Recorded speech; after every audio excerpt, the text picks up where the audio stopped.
నమస్తే. ఎన్నో విశేషమైన కార్యక్రమాలు, అలాగే ఆధ్యాత్మికమైనటువంటి విషయాలు మన ఛానల్‌లో ప్రసారం అవుతూ ఉంటాయి. నాతో పాటు ఉన్నారు డాక్టర్ వేదాల రవీంద్రనాథ్ సిద్ధాంతి గారు.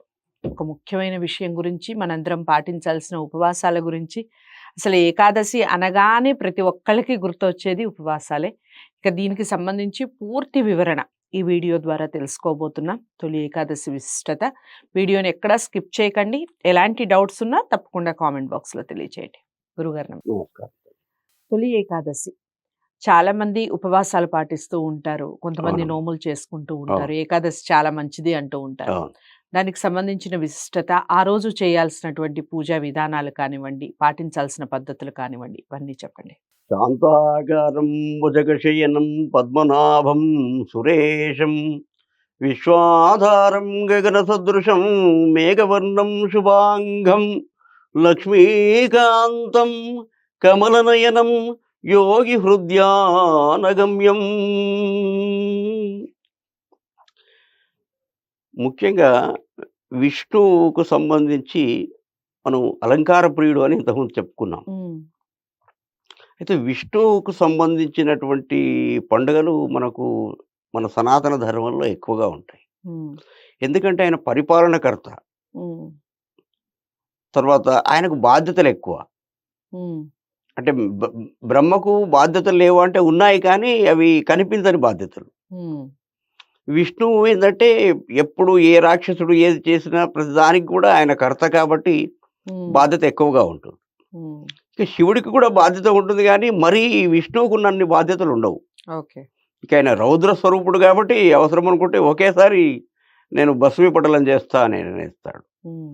అయితే మీరు ఇంతవరకు విన్నారో లేదో తల్లి, హ్మ్. ఈ ఋతువులు ఉన్నాయి గదా! హ్మ్. అందరికి 6 ఋతువులు అని తెలుసు. హ్మ్. కానీ వాస్తవానికి పూర్వకాలంలో అంటే ఈ యుగము అంటే ప్రారంభమైనప్పుడు హ్మ్. 4 ఋతువులు ఉండేది. హ్మ్.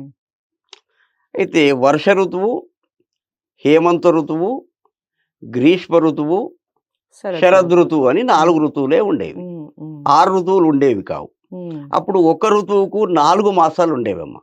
హ్మ్. ఇప్పుడు ప్రతి 2 మాసాలకు ఒక ఋతువు. హ్మ్. అలా మారింది. హ్మ్. అయితే సృష్టి ఆదిలో మొట్టమొదటి సృష్టి ప్రారంభించగానే ఈ యుగాది, యుగా ప్లస్ ఆది అంటే యుగాది. యుగాది. అట్లా హ్మ్. అయిన తరువాత చైత్ర శుద్ధ బహుళ పాడ్యమి నాడు అయింది కదమ్మా! హ్మ్. ఇక తర్వాత మనకు ఈ యొక్క బహుళ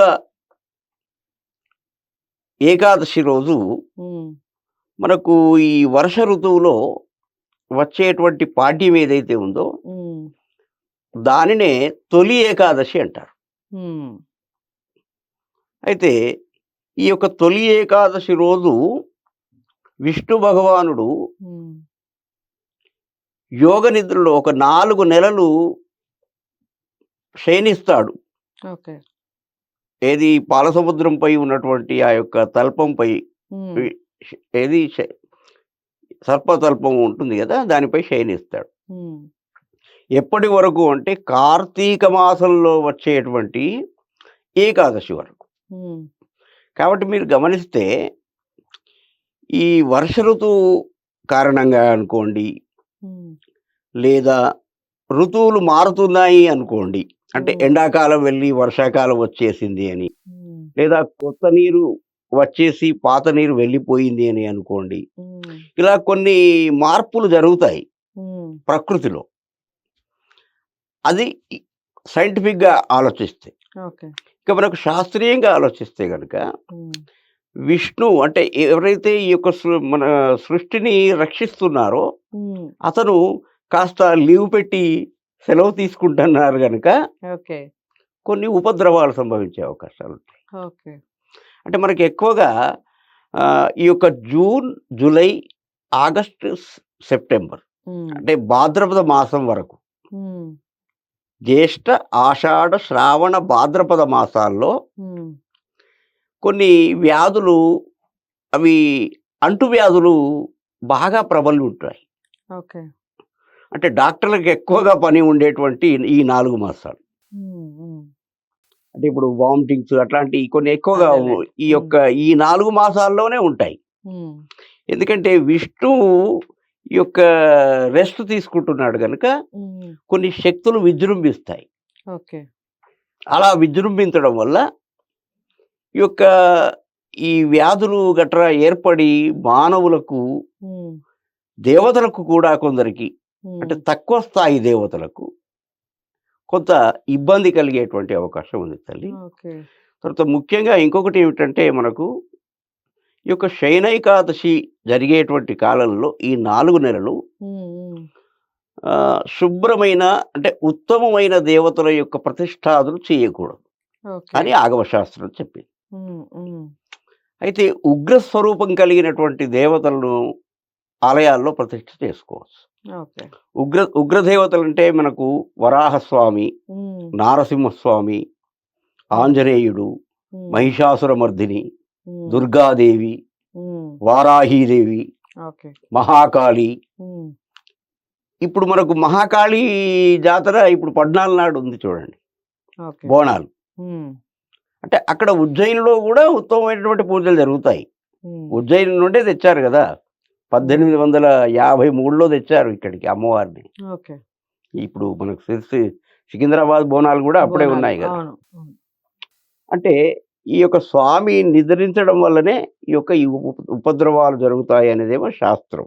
ఉమ్, తర్వాత మనం సైంటిఫిక్గా ఆలోచించినట్టయితే వాతావరణంలో వచ్చినటువంటి మార్పుల మార్పుల వల్ల. వల్ల నీరు కొంచెం కలుషితం కావడం లేదా కొత్త నీరు రావడం ఉమ్, అనేది ఇటు మనం సైంటిఫిక్గా కూడా చెప్పుకోవచ్చు. ఓకే. ఈ శయన ఏకాదశి రోజు ఉమ్, ఈ ఏకాదశి రోజు ఉదయాన్నే స్నానం చేసి మనస్సులో ఒక సంకల్పం, అంటే కోరిక కాబట్టి సంకల్పం చేసుకోవాలి. ఉమ్, నా మనస్సు లక్ష్మీనారాయణుల యందే లగ్నమై ఉండుగాక, ఓకే. ఇతరత్రా నాకు ఏమీ జ్ఞాపకం రాకూడదు, ఉమ్, ఆ స్వామివారి పటమే వారి పటమే నా మనస్సులో ముద్రించబడి ఉండాలి ఉమ్, అని ఒక సంకల్పం తీసుకొని ఉమ్, వీలైనంత వరకు శక్తి, ఎందుకంటే మనం అన్నీ పెట్టలేము, కొండంత దేవుడి కొండంత అవును. పత్రి పెట్టలేము అన్నట్టు ఉమ్, శక్తిోపచారంగా ఉమ్, మనం స్వామివారికి మనకు తోచిన కాటికి నైవేద్యాలు, నీకు ఏమీ లేకపోతే ఇంత పచ్చడి పెట్టి 4 మెతుకులు పెట్టండి, అదే నైవేద్యంగా పెట్టేసేయండి, ఏమీ ఓకే. తప్పు లేదు. ఓకే. ఎందుకంటే ఇక భక్తి ముఖ్యం, ప్రసాదాలు ముఖ్యం కాదు. ఉమ్, ఉమ్, అట్లా అలా చేసి స్వామికి నైవేద్యం పెట్టమన్నాను కానీ మీరు తినండి అని నేను చెప్పడం లేదు. రైట్. ఏకాదశి మొత్తం ఉపవాసం ఉండాలి. ఉపవాసంగా ఉండాలి. ఉమ్, ఉండి ఆ రాత్రంతా వీలైతే, లేదా అలాంటి ఆరోగ్యం భగవంతుడు మీకు ఇచ్చి ఉంటే జాగరణ చేసి కేవలం నిద్రించకుండా ఉమ్, ఉత్తమ గ్రంథాలను ఉమ్, ఎవరి చేతనైనా చెప్పించుకోవడం, లేదా మనకే దాంట్లో అభినివేశం ఉంటే కనుక మనమే చదువుకోవడం గట్రా చేస్తే ఓకే. ఇంకా ఉత్తమ ఫలితాలు లభించే అవకాశం ఉంది. విష్ణు సహస్రనామ స్తోత్రం మాత్రం తప్పకుండా చేయాలమ్మా. ఓకే. వీలైతే 41 లేదా 21 లేదా 11 లేదా 5 లేదా 1. ఉమ్, ఇక అధమపక్షంగా నాలాంటి వారికి ఒక్కటైనా ఉమ్, చేయాలి. ఓకే. చేసి తెల్లవారి ద్వాదశి వస్తుంది కదా, ఉమ్, ఉమ్, ద్వాదశి రోజు యథావిధిగా మళ్ళీ స్నానం చేసి ఉమ్, పునః పూజ చేసి ఉమ్, స్వామిని ఉద్వాసన చెప్పి స్వామివారికి ఉమ్, మంత్రహీనం క్రియాహీనం అని ఒక మంత్రం ఉంటుంది, అది చెప్పి స్వామికి ఉద్వాసన చెప్పాలి. ఉద్వాసన చెప్పేసిన తర్వాత అప్పుడు స్వామివారికి నైవేద్యం పెట్టేసినాకనే ఉద్వాసన చెప్పాలి. ఉమ్, ఉద్వాసన చెప్పిన తర్వాత తీర్థ ప్రసాదాలు స్వీకరించి అప్పుడు మీరు ఏమైతే వంటలు భోజనం చేసుకున్నారో అప్పుడు భోజనం చేయాలి. ఓకే. అలా చేయడం వల్ల ఈ యొక్క ఇహలోకంలో కొన్ని చిన్న చిన్న ఆపదలను స్వామి గట్టెక్కించి ఉమ్, పరలోకంలో అంటే మరణానంతరము తప్పకుండా వైకుంఠం చేరతారని విష్ణు ధర్మోత్తర పురాణంలో ఉన్న విషయాన్ని మీకు విన్నవిస్తున్నా. చాలా చక్కటి వివరణ ఇచ్చారు గురువుగారు. అదండి ఏకాదశి విశిష్టత. ఏకాదశి నాడు ఉపవాసం చేసి అలాగే జాగరణ చేసి ఆ తర్వాత చేసే ఏదైతే క్రతువు ఉంటుందో అదంతా సఫలీకృతంగా చేయటం వల్ల మోక్షం లభిస్తుంది అన్నట్టుగా చెప్తున్నారు గురువుగారు. మీరు ఈ వీడియో అందరికీ షేర్ చేయండి.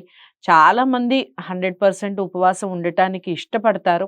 ఇష్టం లేని వాళ్ళకి కూడా ఇక నుంచి ఈ వీడియో చూసిన తర్వాత తప్పకుండా ఉపవాసం చేయాలి అన్న సత్సంకల్పం అనేది కలగాలి. దానికోసమే ఇలాంటి వీడియోస్ చేయడం జరుగుతుంది. వీడియో అందరికీ నచ్చుతుందని అనుకుంటున్నాను. లైక్ చేసి షేర్ చేయండి. ఇంకా ఏమైనా డౌట్స్ ఉంటే స్క్రీన్ మీద కనపడే నెంబర్‌కి కాల్ చేయొచ్చు. కామెంట్ బాక్స్‌లో మీరు మీ విషయాలననేది చెప్పొచ్చు. తప్పకుండా వీడియోని లైక్ చేసి షేర్ చేయండి. ఛానెల్‌ని సబ్స్క్రైబ్ చేసుకోండి. తదుపరి వీడియోతో మళ్ళీ కలుస్తాను. నమస్తే.